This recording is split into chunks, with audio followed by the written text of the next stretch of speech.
excited to have everybody here today. I'm excited to have somebody from Joplin. That's not usually we have people quite that nearby to where I live. I live in Fort Scott, Kansas, broadcasting from our basement in rural Fort Scott, Kansas, where we've got fields and all kinds of things that you don't have in cities. Okay, so today we're going to be talking about secrets of successful Scrum Masters. If you're new, some of you may have had this forwarded to you by a friend or something. This is part of the Agile Lunch and Learn series we do almost every week. So welcome. Also, if you're new, I have a book called Starting Agile, Finding Your Path. And if you would like a copy of it, you can get that at, I'll give the link later. We've got a way for you to get that. I have a series of cartoons up on YouTube. Many of you probably found this by finding those cartoons. It's youtube.com/Mark Shead, or if it's easier to remember, Mark's Head. Last name Shed, but sometimes it's easier to remember that way. These have been useful. I think we just published a bunch of Pirate Agile, so a pirate take on each Agile principle as a short. A lot of teams have found these useful to show like once a week at a daily stand-up and just get some discussion going about the different Agile principles. We're working our way through all the Agile principles with cartoons. We've got a bunch of other things. The pirate version of the Agile principles can be an interesting way to start discussions and see if you may not want to quite follow the Agile or the pirate's approach to it, but may get some discussion going about how you're following various principles. Okay, so question for you. What is your role? This should pop up for you in WebEx, where you can just fill it out there. If for some reason you're you can't get to that, or some places block it with WebEx, you can actually pull it up on your phone and go to that QR code. But the question here is, what is your role? Let's see, make sure that's working for people. Okay, got at least one person doing it, so that's a good sign. I'll tell you what, I will grab the link here and find it.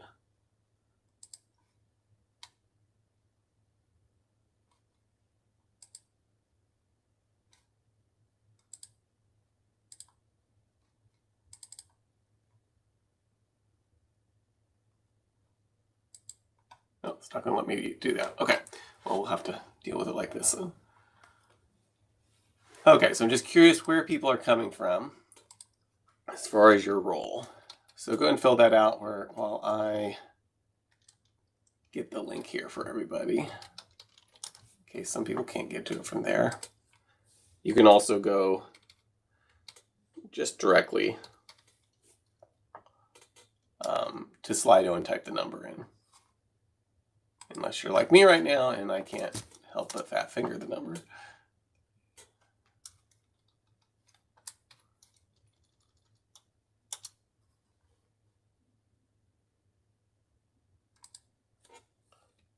Okay, here we go. I will throw this link in the poll, so if it's not showing up for you, and you can just get to it directly there. I'm not sure if it's actually linked up. Some of the stuff gets a little bit complicated. Do go to that, because we will be giving away an Agile Lunch and Learn shirt or a Agile Principles shirt, depending on your size, what size you have. I'm dealing with some inventory differences here. Okay, so what's your role? Looks like most of us are actually coming here as Scrum Master, which is awesome. We've got a lot of people that are not officially Scrum Masters, but take on many of the roles, and that's great too. 17% of us here are just here to figure out what our Scrum Master is doing wrong. Okay, well, hopefully we'll give you some productive ways to have conversations, not just to point out what they're doing wrong, but ways to maybe help enable them to be more effective. 9% of us are, I'm not a Scrum Master, but I play one on TV, and 2% of us are, I would like to be a Scrum Master, which that kind of surprised me, because we usually have a lot of people that are looking at getting into that role. So this is where your compatriots are coming from. Like I said, do bring up that poll thing, because we'll be using that as we go, and make sure you've got that active. It's a lot more fun when people are engaged. Okay, so let's talk about what is a Scrum Master. So here's a question for you. What do you feel is the most important job of a Scrum Master? So it should just be a free text thing. Just think about it for a moment. There's no right or wrong answer here. Just when somebody says a Scrum Master and you think, a Scrum Master does what? Blank. What's that thing? So coaching, a servant leader,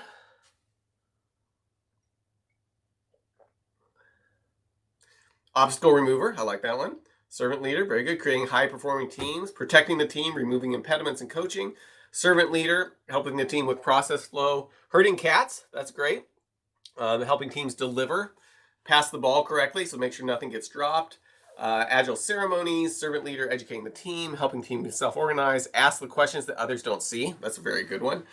Coach, keeping on track, lead the team, facilitation, create team and agile mindset. Facilitator implements team, or who helps the team implement and adhere to agile methodology.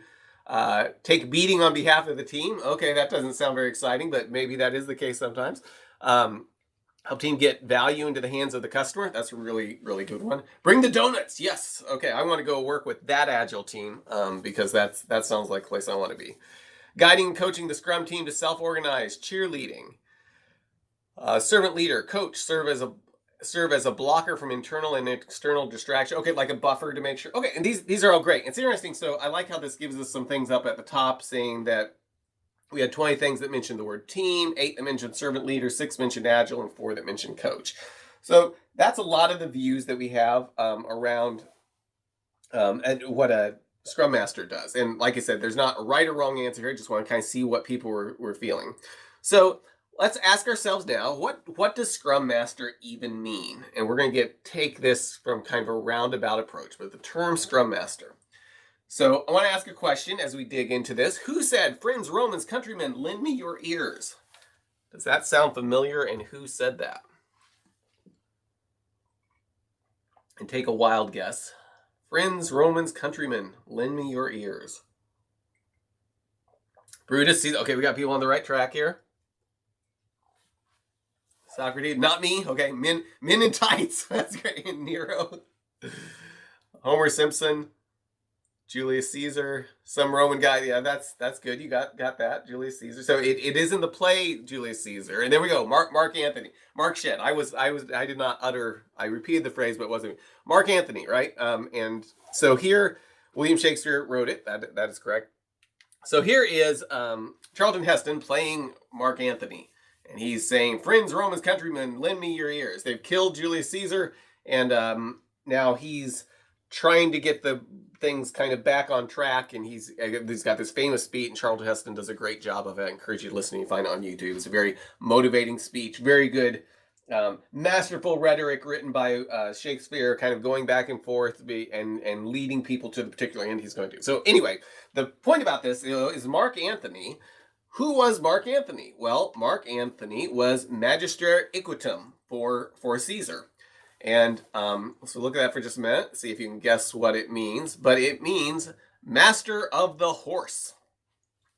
And we are going somewhere with Scrum Masters with this. So he was master of the horse, or Magister Equitum.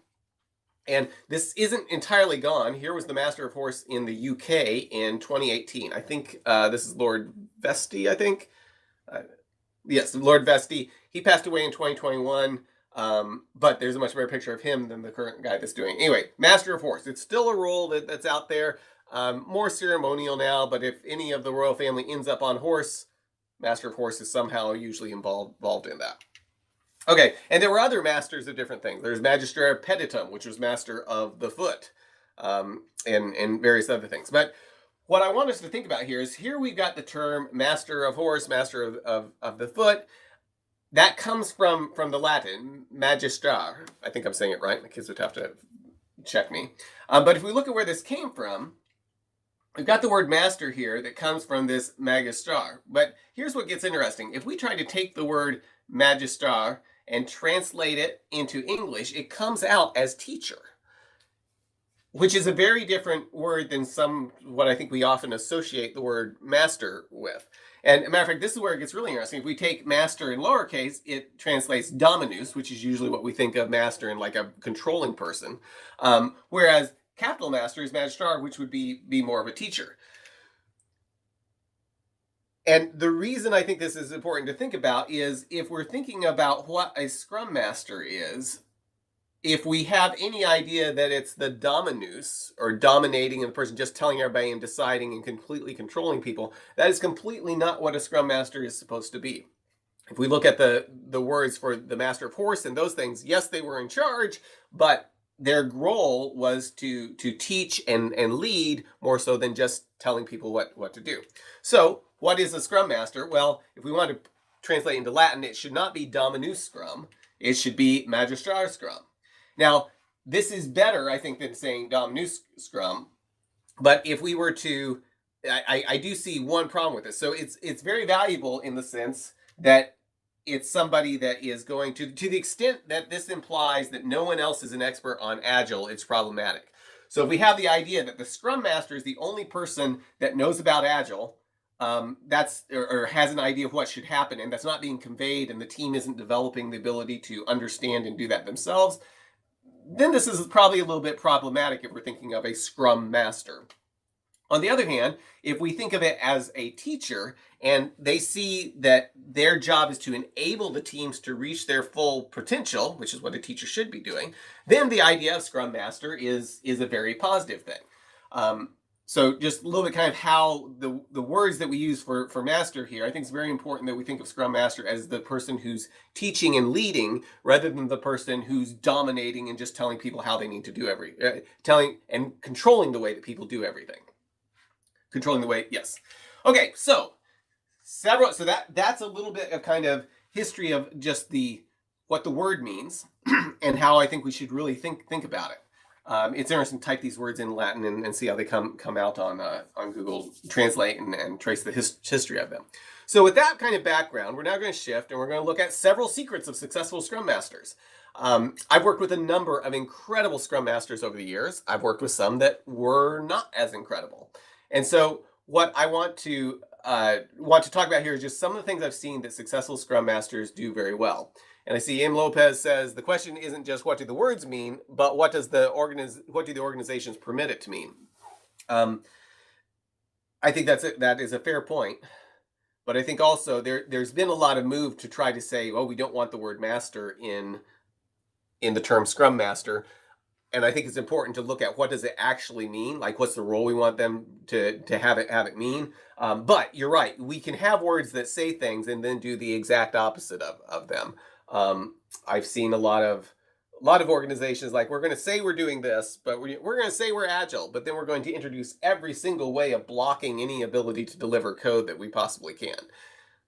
And the idea of just being agile in name. But you're right. The actual practicalities of how it's being used and how the organization is facilitating and using it is probably more important than what the words mean. But if we get what the words mean wrong, we're probably going to be in an even worse place. So, but yes, very, very, very good point. Okay, so several secrets of successful Scrum Masters. One of the secrets that I've seen that successful Scrum Masters do extremely well is create relationships. So oftentimes this may sound like, oh yeah, of course, you want to create relationships, and it sounds, makes perfect sense that we need to do that.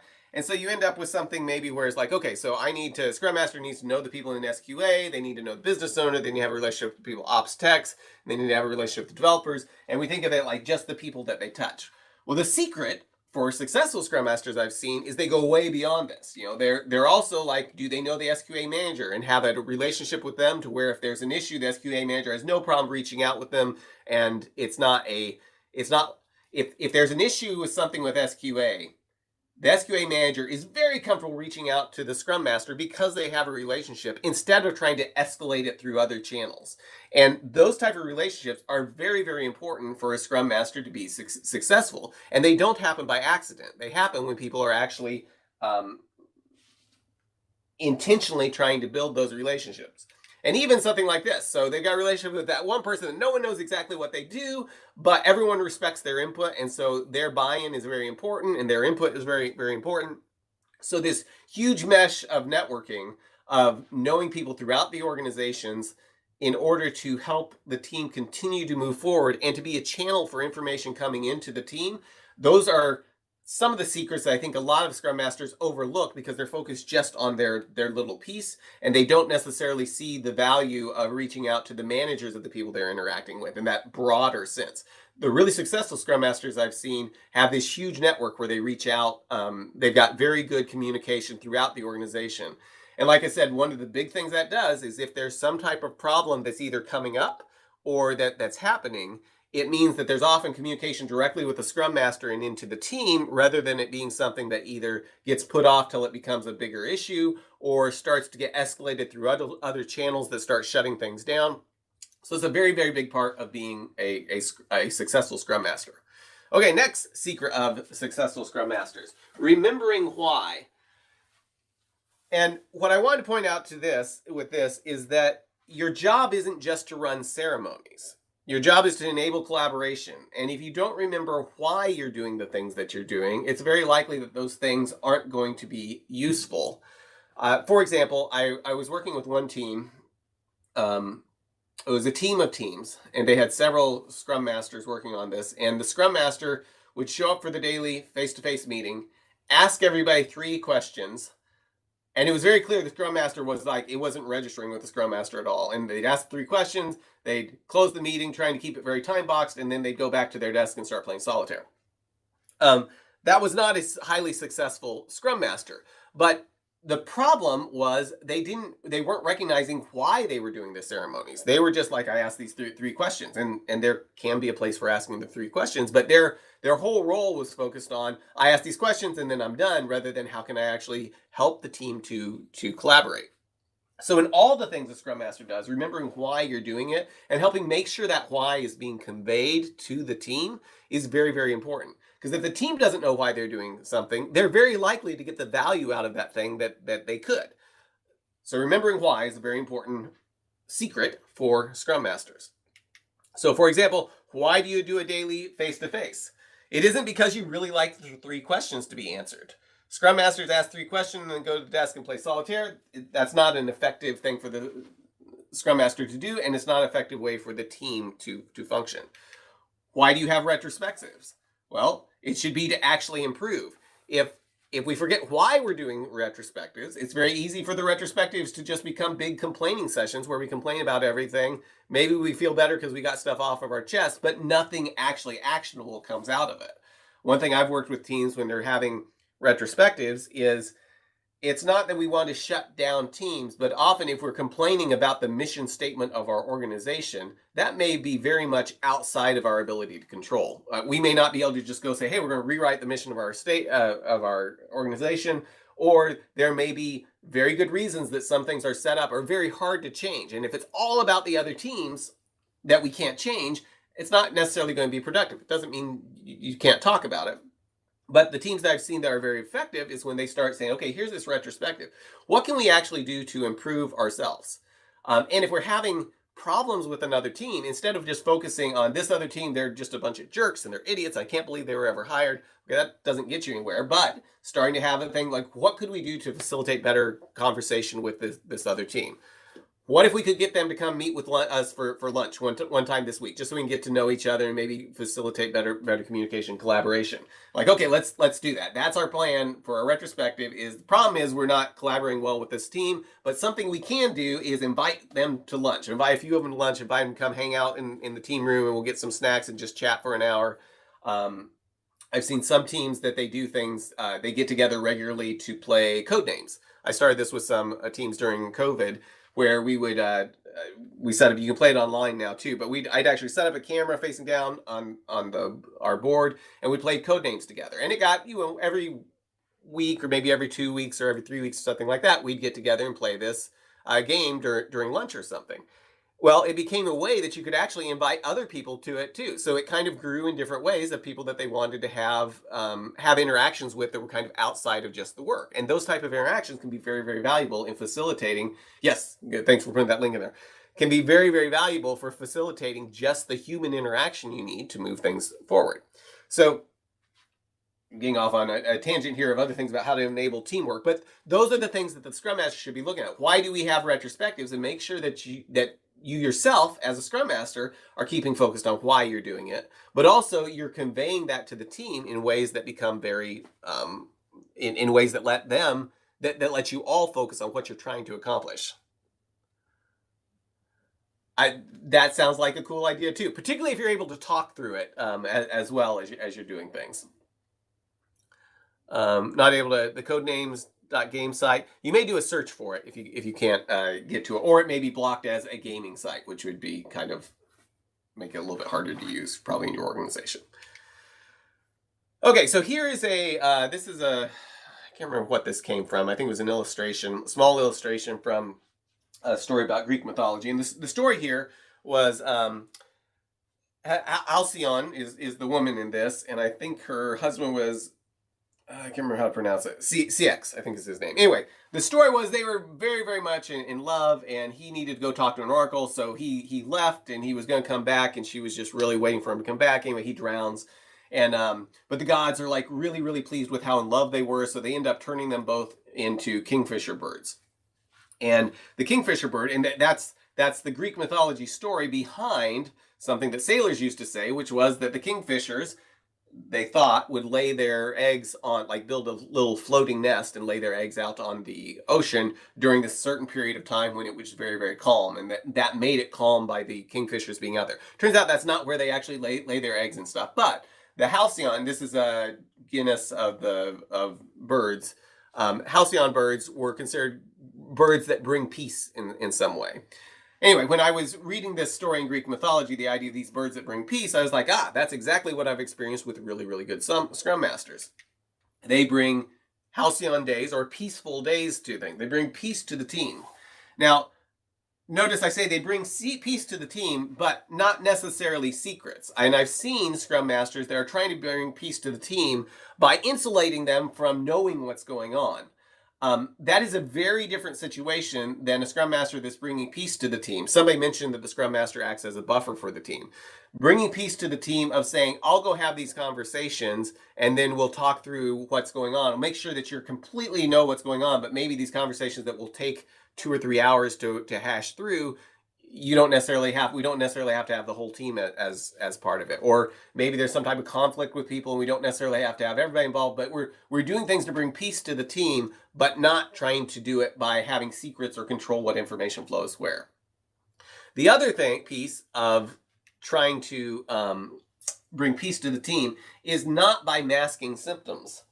And one thing, and this doesn't just apply to Scrum Masters, this applies to any team, particularly software teams. But I've been in situations where there was a lot of conflict within the team. And the conflict pointed to a very big problem with the way the team was approaching things and the way that they were doing their work.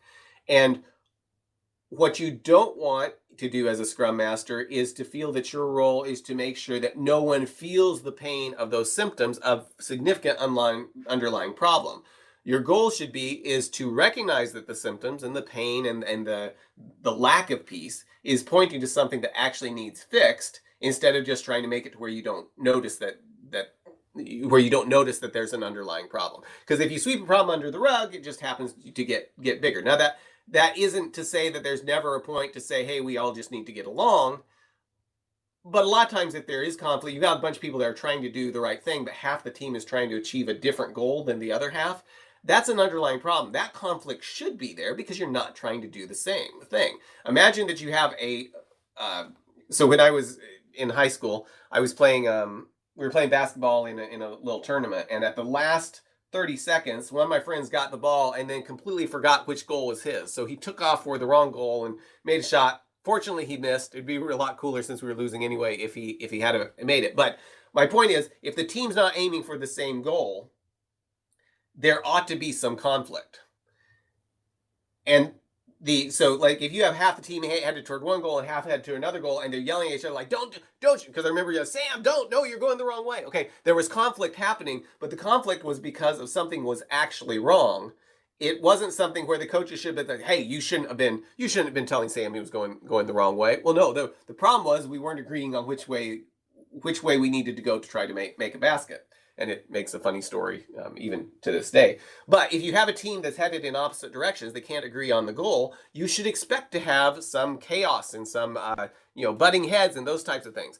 The role of a Scrum Master is not to try to mask that and tell people, oh, you shouldn't have a problem with the fact that you're trying to accomplish different things. No, the role of the Scrum Master should be to try to bring peace to the team by actually resolving the underlying conflict so people can actually move together and produce what they're trying to produce.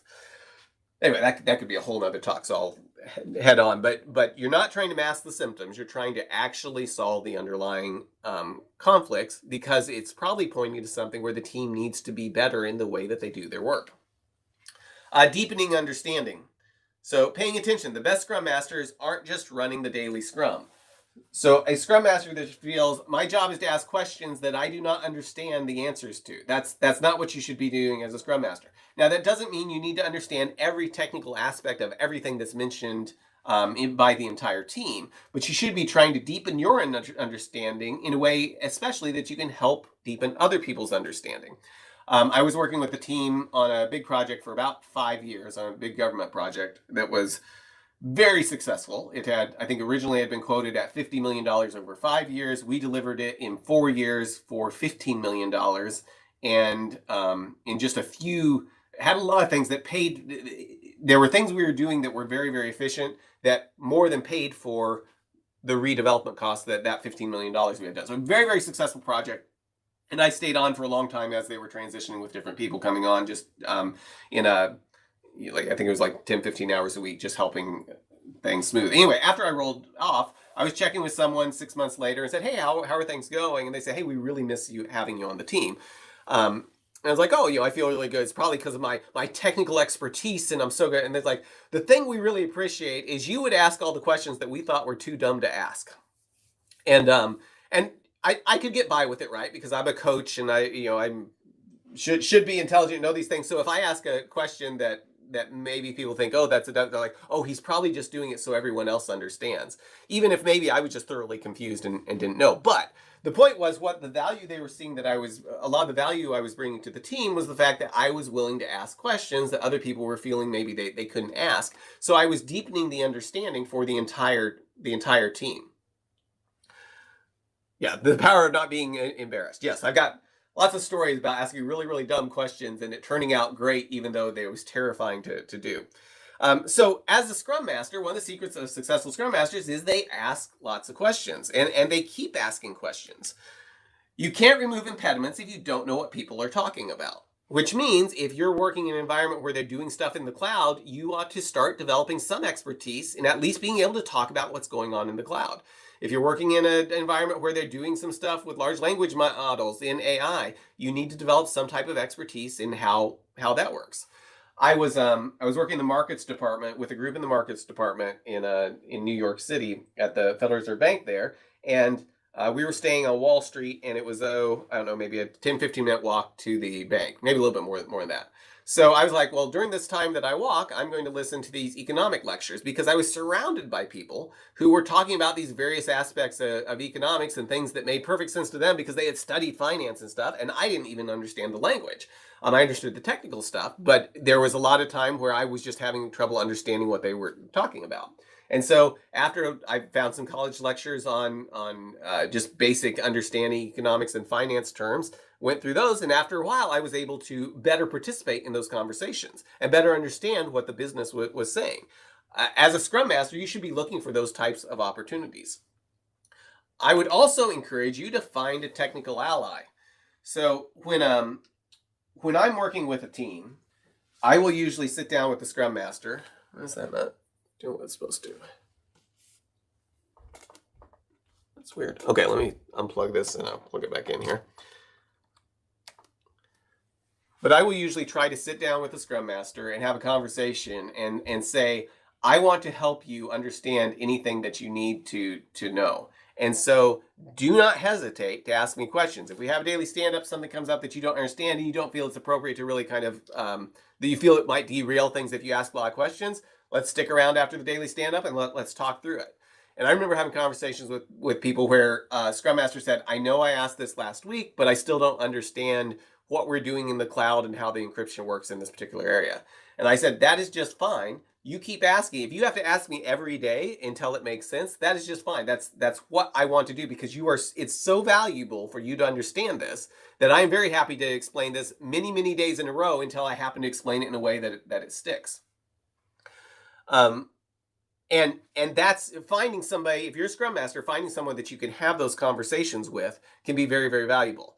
And just to mention, this is when I'm coming in and working with a team, usually I'm coming in as an agile and technical coach. So I'm working with the developers, helping them write code, but I'm also having these types of conversations and trying to create the environment in the team where these conversations are comfortable. Creating the environment where the Scrum Master is very comfortable asking the devs technical questions, and creating an environment where the Scrum Master has enough basis to really understand what's going on so they can really, really work to help the team succeed. If that sounds like something your team could benefit from, somebody working directly with devs like that, with a Scrum Master like that, reach out, because this is what I do and I would love to come help your team in that type of capacity. Okay, another secret of successful Scrum Master is they enable their team. Now, this kind of gets interesting because it's very easy for a Scrum Master to start thinking in terms of the value they provide and start creating an identity around things that really the team should be owning. So, for example, who runs the daily face-to-face meeting? Well, oftentimes, I would guess for many of you, is the Scrum Master the person that does it for many of you? Yes? Okay. That can be, that's not a bad thing, right? That's a great thing for the Scrum Master to do. It's a great role for them to kind of run that meeting. However, what I would suggest, though, is if you ever ask yourself, what would happen if the Scrum Master doesn't show up? And I think I've actually done with this teams where I told the Scrum Master not to show up just to see how the team handles it. The Scrum Master doesn't show up and the team sits around for 5 minutes, has a little bit of a conversation about well, at college, if the person had a doctorate, we waited this long, if it was mastery this long, and finally just goes, well, I guess we'll just leave. That's not the sign.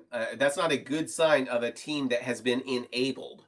It's not a good sign of a team that is actually seeing the value of the daily face-to-face meeting they're having. So as a Scrum Master, you want to do things that will try to get the team headed in the direction that if you don't show up, they are still going to run the meeting just as effective without you. And if that's not what's happening, then that is your job should be to try to enable that in the team rather than just, well, I keep running the daily face-to-face meeting because they don't know how to do it.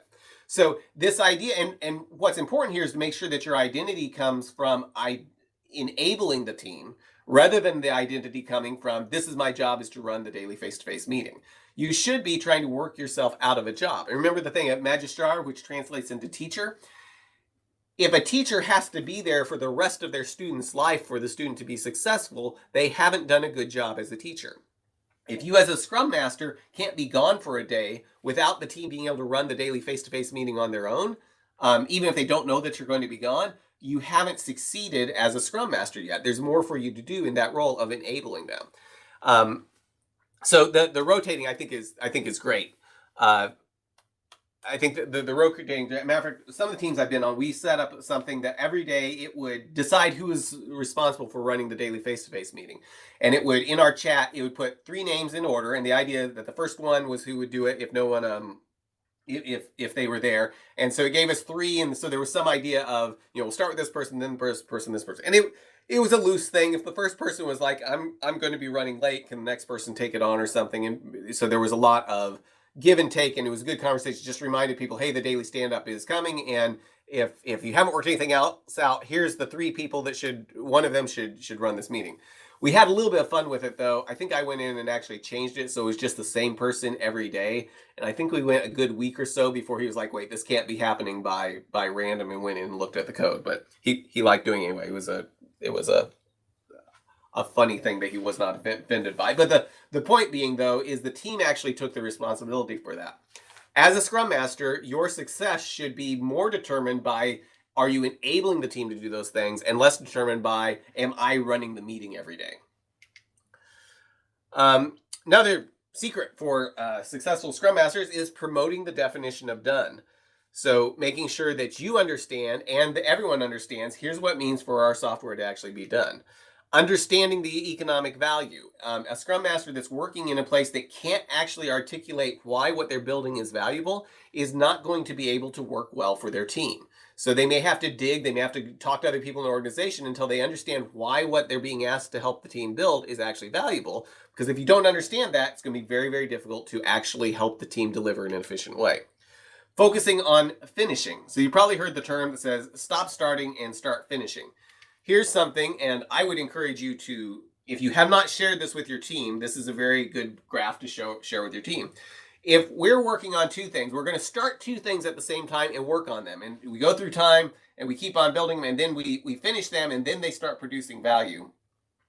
Lots of us do stuff like this. Like, this is how we work. We do several things at the same time because we don't want anyone not to be busy. On the other hand, if we put all of our efforts into delivering valuable thing number one, and then valuable thing number one starts earning a return on investment or doing valuable things, or even just gets to the customer so they can start giving us feedback on it while we build valuable thing two, this is a much more efficient way to work with software. And what we've done here, let's go back. Okay, whoops. We go back into this thing. We were focused on starting two things rather than finishing one thing.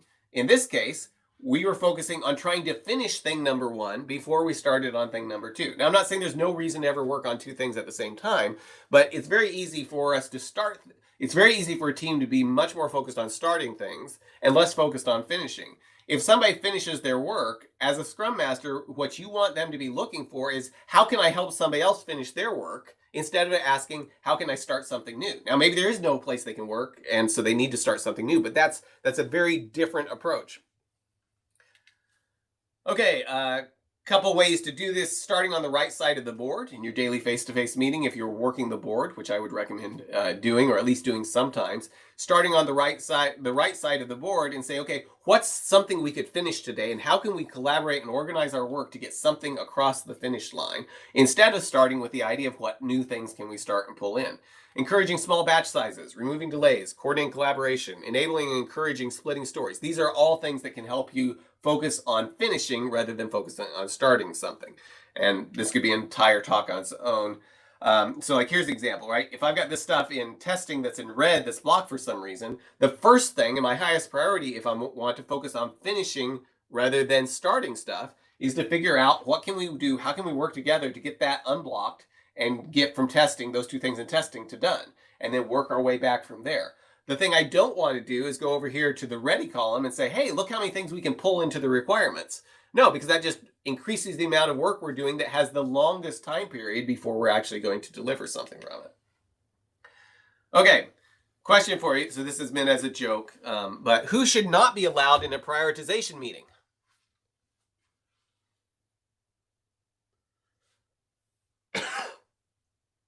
Who should not be allowed in a prioritization meeting? Mortimer, should we keep Mortimer out of the prioritization meeting? Should we keep Ichabod out? Victoria or Ruth? Who do we not want at a prioritization meeting?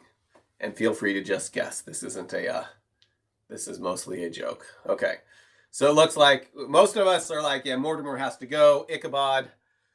My brother had when he had his kid, I got the call first before my parents did, and so we called my parents and said, yes, they had their son, they decided to name him Ichabod, and there was this massive silence on the other end of the line, and like, no, they didn't, they named him, I can't remember which kid it was, but anyway, it was funny. Okay, 4% of Victoria, 4% of Ruth. Looks like we're going to throw the guys out, but the girls are okay to keep. Well, I would actually say here, the people who should not be allowed in prioritization is Ruth. And the reason is because we want ruthless prioritization. Now, I hope you're laughing, or at least groaning. You know, groaning would be okay.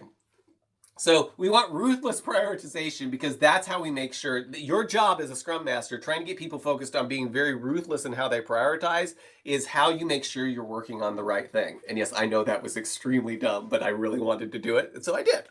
Okay, so here's an example. If these are two ways we could do work, and we're replacing, let's say we're replacing an existing system. So this top way up here is like, oh, we're going to start with this existing functionality, and then we're going to work on this new feature that's part of the reason that we're justifying reworking this. And we kind of go like this.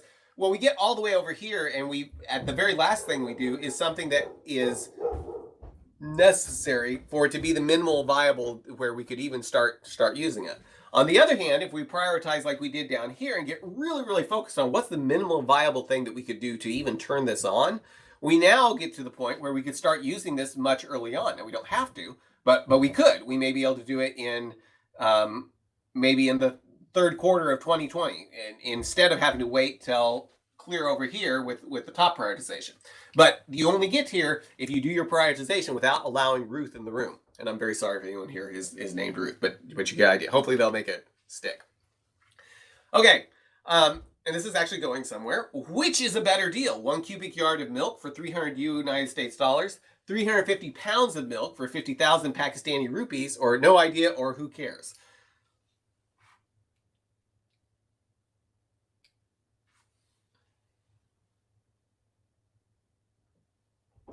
Which do you think is a better deal? A lot of us just don't care. I probably should have done something with eggs, since those seem to be in high demand right now. Okay, so we've got no idea. Most of us fall into the no idea.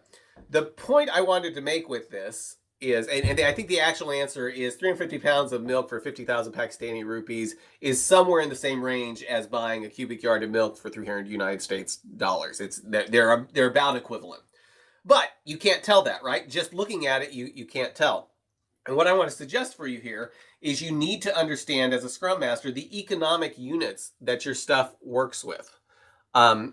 If you don't understand the economic units, you're going to have a very hard time helping lead your team to understand what's more important, that this is more important than that. You need to understand, and what you need to understand is the economic units on the business side, like how valuable are these things that the software is going to help enable, but also the economic units on the developer side. How much time does it take for, if you're going to spend a week doing something, how much is that actually costing? Do you have a burn rate of $100,000? Do you have a burn rate of $50,000? What does that look like? Because without actually knowing those things and understanding them, it's going to be like this situation here where you're trying to compare these things, and the numbers really don't mean anything to us because that's not how we think of it. We don't measure milk in cubic yards. We probably don't, and we don't measure milk in pounds either. We think of it in different units, and we probably don't know how much a Pakistani rupee is worth either. So understanding economic units for what you're working with is also very important. Removing impediments. I know that was mentioned as a secret. And I think oftentimes we think of removing impediments as being very, very complicated. I've been in situations where I was on site in Parkersburg, West Virginia for a government project. And the way I removed impediments is I knew where everyone's office was. So if something needed to be done, I knew where their office was, and also the other places they might be hanging out in the building.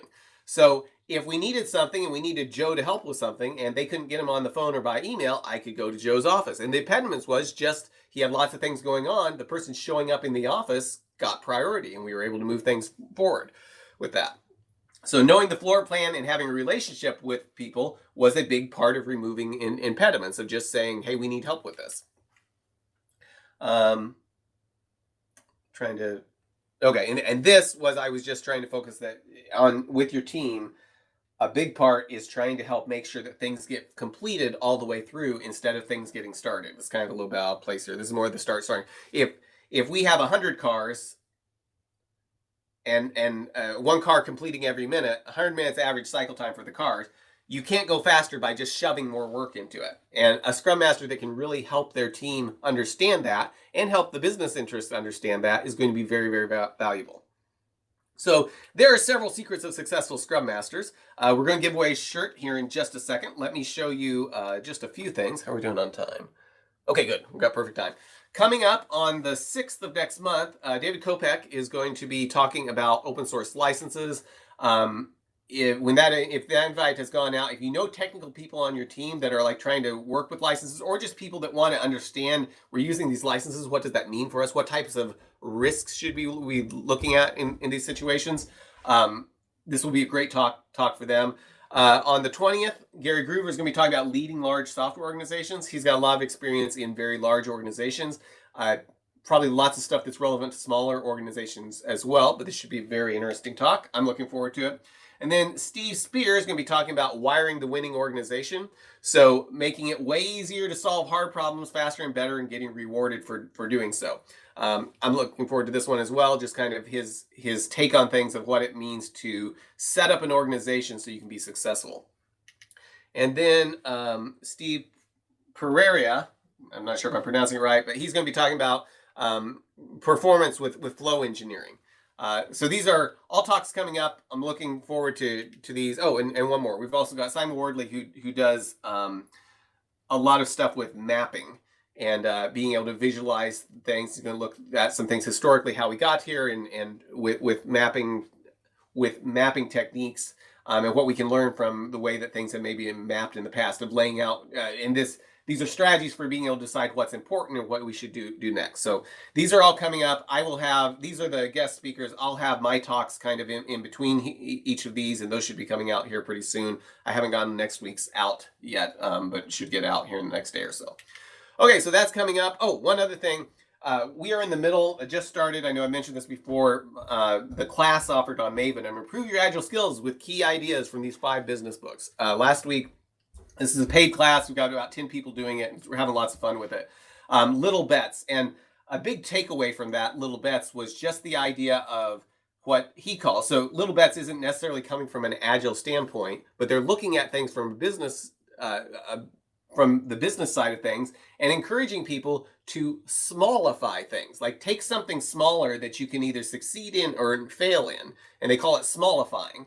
And it was a very good reminder that that's a lot of what Agile is trying to do, but showing how it applies in other areas as well. Anyway, if those types of conversations, because it's mostly a discussion-based thing, those types of conversations are interesting to you, you can take that the QR code there and actually get on the list for next time we'll offer it. We'll probably do it once a year, maybe one again in the fall, I'm not sure. But if that sounds interesting, grab that with the QR code, type in your email address there, and then it'll make sure you get notified about it when it comes up.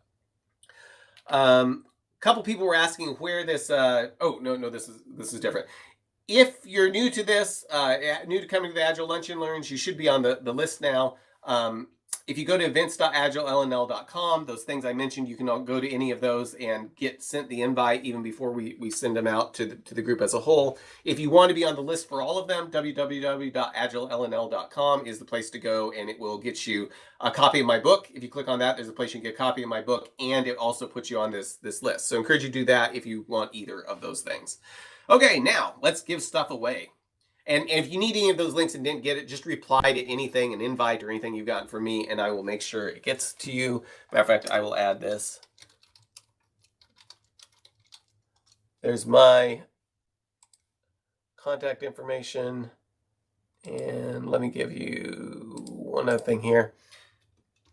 If you didn't get the QR code fast enough, there is the link if you want to get on the list for the next time we offer that class. It's group of very high quality peers interacting around the contents about how we can do better at our jobs at delivering software by taking things from business books, and particularly learning how to understand how to speak the business language so we can talk to business and explain what we're doing in ways that fit within their paradigm of seeing things from these business books. So anyway, if that's interesting, click on that. It'll get you on the list, and doesn't mean you have to show up, but you'll at least know when things are coming. Okay, so we got 30 people here. We've got 80 plus quite a few people in the room. I'd encourage you to click on this. We're going to be giving away a black t-shirt. Actually, I've got it right here is my superpower t-shirt. Okay, so the Agile Lunch and Learn t-shirt. There, you can see what it looks like. And want to give one of those away, either that or depending on the sizes. If we don't have your size, I've got some other shirts to give away. So join, and the little quiz thing, some people are like, well, I just don't participate in quizzes. Oh, you want the Slido link again? Okay, yeah, let me grab that. Thanks for asking.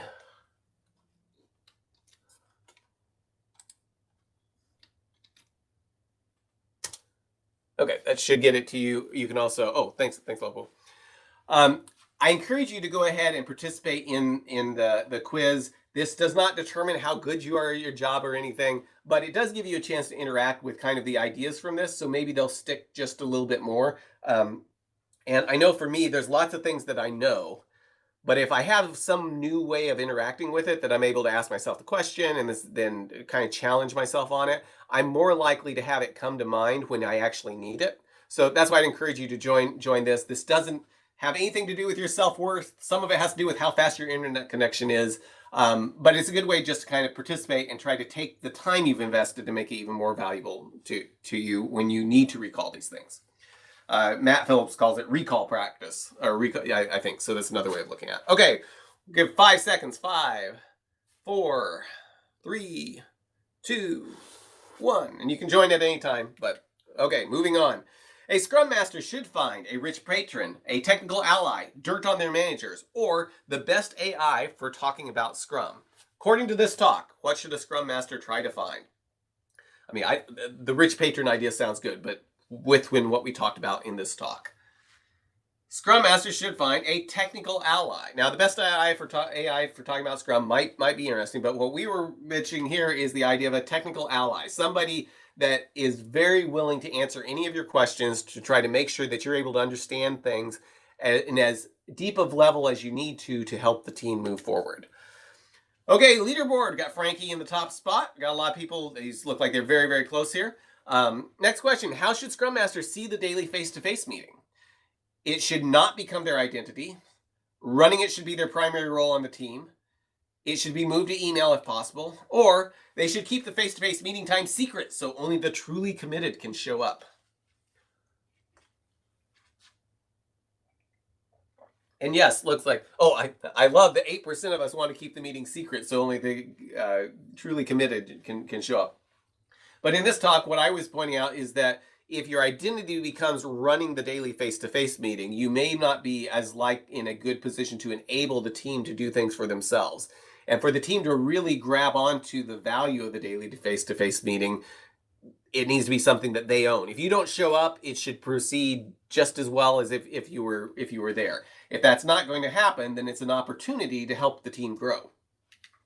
Okay, leaderboard. Nicole now takes the top space, followed by Rebecca, Lisa, Eliza, and April. Next question. If we were to translate Scrum Master into Latin, which would be the most appropriate translation? Would it be Magistra Peditum, Dominus Scrum, Dominus Petitrum, or Magistra Scrum? What would be the most appropriate translation, based on what we were saying here a few minutes ago? And yes, Magistra Scrum, because Magistra describes somebody that is teaching or leading, whereas Dominus is going to be somebody that is controlling, like the master of something that controls and dictates what happens. Now, Magistra Peditum was master of the foot, so probably not unless you've got a bunch of foot soldiers that are working for you, maybe. But Magistra Scrum, and the point of this is to be thinking about how we are acting as Scrum Masters. We're acting as teachers and trying to lead rather than just controlling what everybody does. Okay, Nicole still in the top spot, followed by April, Karen, Lisa, and Eliza. Next question. Scrum Masters should keep secrets from their teams, create relationships with stakeholders, always run the daily face-to-face meeting, or avoid technical knowledge. What should Scrum Masters do from these 4 things? What would be the most important thing for a Scrum Master to do? 2 seconds. And yes, Scrum Masters should create relationships with stakeholders. A Scrum Master is going to need to acquire some level of technical knowledge in order to participate well with their team, remove impediments, have conversations, and help the team move forward. Doesn't mean that they necessarily have to become a developer, but if they don't understand anything that's being discussed, it's going to be very hard for them to recognize how to remove an impediment. Okay, so create relationships with stakeholders. Nicole still in her top spot. April, Karen, Lisa, and Eliza. Okay, is Nicole gonna win this, or I don't know. April's pretty close. I don't know. We'll see. Okay, next question. Got 2 more left. What did Mark say a Scrum Master should do like a halcyon bird? Should they eat fish, chirp, sing, and squawk, build nests on the ocean, or bring peace? We just found there's a fish and chips truck in our town, our little town, 7,000 people. So my wife just went to get fish and chips. So I'm looking forward to lunch after this. Okay, yes, they should bring peace. Eating fish is not a bad thing either. I have yet to see a Scrum Master chirping, singing, and squawking, but that might be pretty interesting. But the thing that we want to think about with the example of the halcyon bird was that they bring peace. When they're there, it should bring peace. Not by keeping secrets and not by covering up problems that are creating conflict, but by actually making things peaceful, by resolving conflicts in ways that will help the team deliver. Okay, Nicole still retains her top spot, followed by April, Karen, Eliza, and Lisa. Last question. Of the following, what did Mark say was the most important job for a Scrum Master? Was it running ceremonies, asking everyone 3 questions, making sure no one is being lazy, or enabling collaboration? What did Mark say was the most important job for a Scrum Master of these 4 things? Yes, enabling collaboration. The 3 questions can be a very useful way to run a stand-up and get people thinking about how to remove impediments for each other, make sure everybody knows what's going on. I honestly find that most teams doing that can benefit by starting to switch to taking more of a talking through the cards, talking through the stories about what they're going to finish next. But the big thing that is important for a Scrum Master is to find ways to enable the collaboration. Is Nicole an AI? Let's see. I don't know. I can't tell if she's an AI or not, but she's fast. She's really, really fast. We were doing some of these things with a team a while back, and the youngest person on the team was the fastest at her mind worked faster, and she clicked faster than the rest of us. So we had to ask harder questions in order to, questions that required more years of experience if anybody else wanted to win. And Nicole, you may follow in both things. So congratulations, Nicole. Thank you for everybody for playing. Hopefully that was useful. Nicole, send me your shirt size and where you want it sent, and we'll get you either an Agile Lunch and Learn shirt or one of the Turn Your videos on shirt if I don't have the right size in the Agile Lunch and Learn. I just got some new shirts in that I'm going to be printing on. Clicking fast is very important. Yes, sometimes I throw in some ones in there that are just crazy questions to add a little bit of randomness to it, so different people win even if they don't have as fast a connection. Well, thank you.